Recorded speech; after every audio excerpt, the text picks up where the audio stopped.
sitting in the rocking chair, which was right beside where she was sleeping on the couch. She freaked out, called her mom, and her mom came and picked her up. She didn't want to wake me, so she quietly packed her stuff and left, scared, out of her mind. My other friend, Hannah, was sleeping over also. Something happened to her. She was sitting alone in my room while I was in the bathroom. She heard a faint breathing. She thought perhaps it was my sister lying under the bed trying to hear our conversation. She leaned down to check. There was no one there. This really scared her, but she stayed.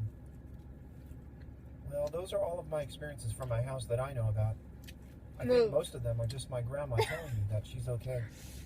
But I'm curious to learn more of the history of the house. Thanks for doing the show, and keep up the good work.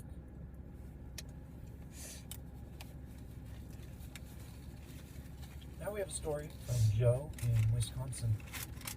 I wanted to share some experiences that I've had with my wife. She is sensitive. I've always been interested in the paranormal for whatever reason. I'm not sure yet. I guess I don't believe that when we die, that's it. Being Catholic, I believe in heaven and purgatory and hell. And I guess the paranormal is, to me, proof of that connection. I hope you can hear this. Anyways, I wanted to share with you some things that my wife has experienced while we were married. Unseen audience. Wow, they are married? On occasion, my wife will just tell me when someone is Or present. she's dead. One night, while I was playing piano for my wife, I'm a concert pianist, and it's always great to be able to play for her, as sometimes schedules don't always permit.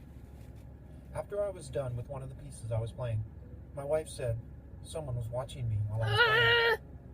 I looked around, and she said he was standing to the right of the piano and listening. She also said he enjoyed hearing me play. She described him as a man with a fedora hat, and she got the sense that he used to live in the house.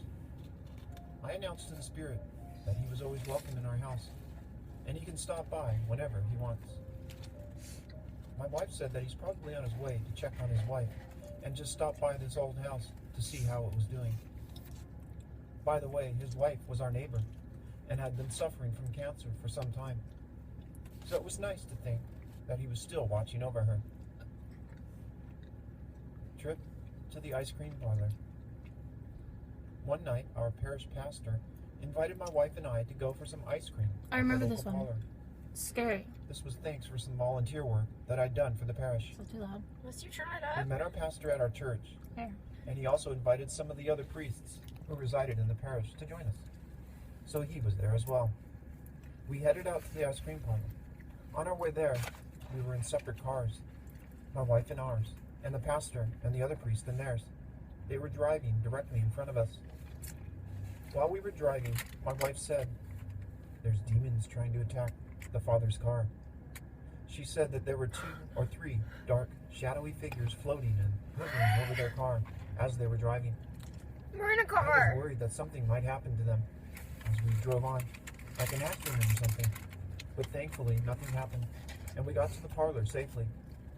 Inside, we got our ice cream treats and started chatting about random things going on in the parish. As the conversations went on, I wasn't sure if I was going to say anything about the demons attacking their car, but I thought, given the seriousness of it, I felt I'd better speak up.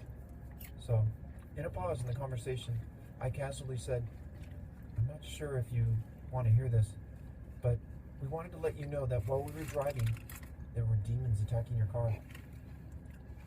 I wasn't sure how they'd react, but Father Glenn, who happens to be a healing priest, said, "Oh, really?